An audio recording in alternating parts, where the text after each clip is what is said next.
കേരളമാകെ നിങ്ങളുടെ ഈ കണ്ണൂരിൽ എന്തൊക്കെയാണ് ഈ സംഭവിക്കുന്നത്? പക്ഷെ റൗണ്ടുകൾ അത്ര അല്ല, ഇനിയും എണ്ണാൻ ബാക്കിയുണ്ട് റൗണ്ടുകളൊക്കെ. എങ്കിലും ഈ സമയത്ത് ഇതൊരു തരംഗം തന്നെ, വലിയ ഭരണവിരുദ്ധ വികാരം പാർട്ടി വോട്ടുകളാണ്. അതായത് വോട്ടെണ്ണലിന്റെ രണ്ടാമത്തെ മണിക്കൂർ പിന്നിടുമ്പോഴുള്ള യാഥാർത്ഥ്യം എന്താണ്? ഇപ്പൊ പിണറായി വിജയൻ പിന്നിലാണ്. അതാണ് ഒരു യാഥാർത്ഥ്യം. പിന്നിലാണ്. പക്ഷെ ഇപ്പൊ വോട്ട് ഇറങ്ങുന്നുണ്ട്. 89-47 എത്തിയിട്ടുണ്ട്. മൂന്നാം റൗണ്ടിലേക്ക് കടക്കുമ്പോൾ 89-47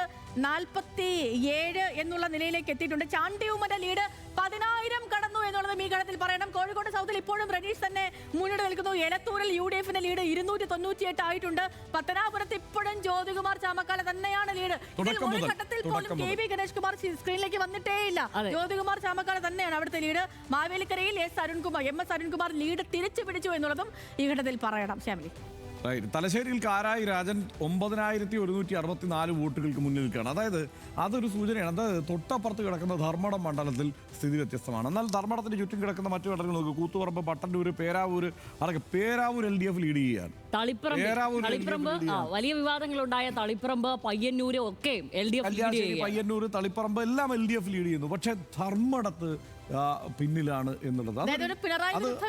അതായത് കഴിഞ്ഞ തവണ 3000 വോട്ടുകൾക്ക് ലീഡ് ചെയ്ത സ്ഥലത്ത് ഈ തൊട്ടു മുമ്പുള്ള തദ്ദേശ തെരഞ്ഞെടുപ്പിൽ 3000 വോട്ടുകൾ അധികമുള്ള സ്ഥലത്ത് പിന്നിലാണ് എന്നുള്ളത് ഒരു ഞെട്ടിക്കുന്ന അറിവാണ്. എന്തായാലും സുധാകരൻ അമ്പലപ്പുഴയിൽ 1576 വോട്ടിനാണ് മുന്നിൽ. കായംകുളത്ത് UDF ലീഡ് 723 P പ്രസാദ് 636 വോട്ടിന് വോട്ട് ലീഡ് തിരികെ പിടിച്ചിട്ടുണ്ട്. അരൂരിൽ ദലീമ 1826 വോട്ടിന് പിന്നിലാണ്. പയ്യന്നൂരിൽ ആദ്യ 3 റൗണ്ട് LDF കഴിഞ്ഞ തെരഞ്ഞെടുപ്പിനേക്കാൾ 10,100 വോട്ടുകളുടെ കുറവാണ്. ഇപ്പം പയ്യന്നൂർ ഇപ്പം നമുക്കറിയാം, മധുസൂദനെ പോലുള്ള ഒരു പ്രാദേശിക നേതാവിന് തന്നെ 49,000 വോട്ടിന്റെ ഭൂരിപക്ഷം കൊടുത്തതാണ് 2021. അവിടെ ഈ ഒരു ഇത്രയും പ്രശ്നം ഉണ്ടായിട്ട് പോലും വലിയ വ്യത്യാസമൊന്നുമില്ല. 10,100 ഇതൊക്കെ പ്രതീക്ഷിച്ചിരുന്നത് തന്നെയാണ്. അവിടെ മധുസൂദൻ അല്ലാതെ വേറൊരാൾ. കാരണം ഇപ്പം അവിടെ കരുത്ത് ഇപ്പം നമുക്കറിയാം, KK ശൈലജ അവര് കഴിഞ്ഞ വട്ടം ജയിക്കുന്നത് 60,000-ൽ പരം വോട്ടിന്റെ ഭൂരിപക്ഷത്തിലാണ്. പിണറായി വിജയൻ 50,000-ൽ പരം വോട്ടിന്റെ ഭൂരിപക്ഷത്തിലാണ്. അവരൊക്കെ ഒരു സംസ്ഥാന പ്രതിച്ഛായുള്ള മന്ത്രിമാർ അല്ലെങ്കിൽ ആ ഒരു മുഖമുള്ളവർ മത്സരിച്ച് അത്രയും വോട്ടിന്റെ ഭൂരിപക്ഷം നേടി. ഇവിടെ ഒരു പ്രാദേശിക നേതാവ് നിന്ന് 40,000-ൽ പരം വോട്ടിന്റെ ഭൂരിപക്ഷം നേടുന്നു. അപ്പം അങ്ങനെ വരുന്ന സമയത്ത് പയ്യന്നൂരിലൊക്കെ ഈ ഒരു വിധി തന്നെയാണ് പ്രതീക്ഷിച്ചത്. ഇപ്പൊ 10,100 വോട്ടിനാണ് അദ്ദേഹത്തിന് കുറവ് വന്നിട്ടുള്ളത്. കളമശ്ശേരിയിൽ 760 വോട്ടിന് ഗഫൂറാണ് കേട്ടോ മുന്നിൽ. രാജീവ് പിന്നിലാണ്. അതാണ് മന്ത്രിമാർ ധാരാളം പേർ ഇങ്ങനെ പിന്നിലേക്ക് നിൽക്കുന്നു എന്നുള്ളതാണ് അതിന്റെ ഒരു വസ്തുത. പക്ഷെ CPI മന്ത്രിമാർ ആ ഘട്ടത്തിലും മുന്നിലേക്ക് വരുന്നു എന്നുള്ളതാണ്. P പ്രസാദ് ഒക്കെ അവിടെ ചേർത്തലയിൽ എനിക്ക് കുറച്ചു നേരമായി ഞാൻ ഇരിങ്ങാലക്കുട കഴിഞ്ഞ അപ്പുറത്തേക്ക് ഈ തിരുവനന്തപുരം ഭാഗത്തേക്ക് ഒന്ന് പോയി കാണണമെന്ന് സ്ക്രീനിൽ. പക്ഷെ അത് ഇതുവരെ എത്തിയിട്ടില്ല. അതിങ്ങനെ തിരുവനന്തപുരത്ത് നിലവിൽ തിരുവനന്തപുരത്തെ കാര്യങ്ങൾ അറിയണം അല്ലേ? നമ്മള് കുറച്ചു നേരമായിട്ട് ചാത്തന്നൂര് അല്ല, വർക്കല, ആറ്റിങ്ങൽ, ചിറയൻകീഴ്, നെടുമങ്ങാട് LDF തന്നെ. വാമനപുരത്ത് UDF ലീഡ് ചെയ്യുന്നത് അപൂർവമാണ്. വാമനപുരത്ത് UDF ഇപ്പം ലീഡ് ചെയ്യുന്നു.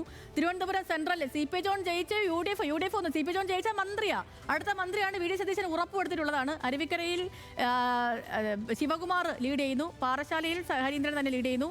കാട്ടാക്കട, കോവളത്ത് രണ്ടിടത്തും UDF. അതായത് 5 ഇടങ്ങളിൽ 1, 2, 3, 5 ഇടങ്ങളിൽ UDF ലീഡ്. കഴിഞ്ഞ വട്ടം തുരുത്തായി ഉണ്ടായിരുന്ന കോവളമല്ല, ഇത്തവണ കാട്ടാക്കട, കോവളം, അരുവിക്കര, തിരുവനന്തപുരം, വാമനപുരം 5 ഇടത്ത് UDF ലീഡാണ്. 5 ഇടത്ത്. നേമത്ത് NDAയുടെ ലീഡ് അതുപോലെ തന്നെ തുടരുകയാണ്. അതായത് നേമത്ത് ഇത് കൗണ്ടിങ് ആരംഭിച്ചതിന് ശേഷം ഇതുവരെ നേമത്ത് പിന്നോട്ട് പോയിട്ടില്ല. രാജീവ് ചന്ദ്രശേഖരൻ പാലക്കാട് പിന്നോട്ട് പോയിട്ടില്ല എന്നുള്ളതാണ്. തിരുവല്ലയിൽ എന്താണ് ഇപ്പോഴത്തെ അവസ്ഥ എന്നറിയില്ല. അതിന്റെ അപ്ഡേഷൻ വരേണ്ടതുണ്ട്. എന്തായാലും അവിടെ ഇപ്പോൾ NDA മുന്നേറിക്കൊണ്ടിരിക്കുക തന്നെയാണ്. അതിനകത്ത് മാറ്റമൊന്നും ഇതുവരെ കാണാൻ കഴിഞ്ഞിട്ടില്ല. പാലക്കാട് ശോഭാ സുരേന്ദ്രൻ മുന്നേറുകയാണ്. അതേസമയം മഞ്ചേശ്വരത്തും കാസർഗോഡും പിന്നിലേക്ക് പോയി എന്നുള്ളത്. കോഴിക്കോട് സൗത്ത് ആണ് ഏറ്റവും അത്ഭുതകരമായി NDA മുന്നേറിയ അടുത്ത മണ്ഡലം എന്നുള്ളതാണ്. റനീഷ് ഇപ്പോഴും മുന്നിട്ട് തന്നെ നിൽക്കുന്നുണ്ട്. അതേപോലെ തന്നെ തിരുവല്ലയിൽ മുന്നിട്ട് നിൽക്കുന്നു. പാലക്കാടും നേമവും. അങ്ങനെയാണ് ആ 4 എണ്ണം പ്രേക്ഷകർ കാണുന്നത്.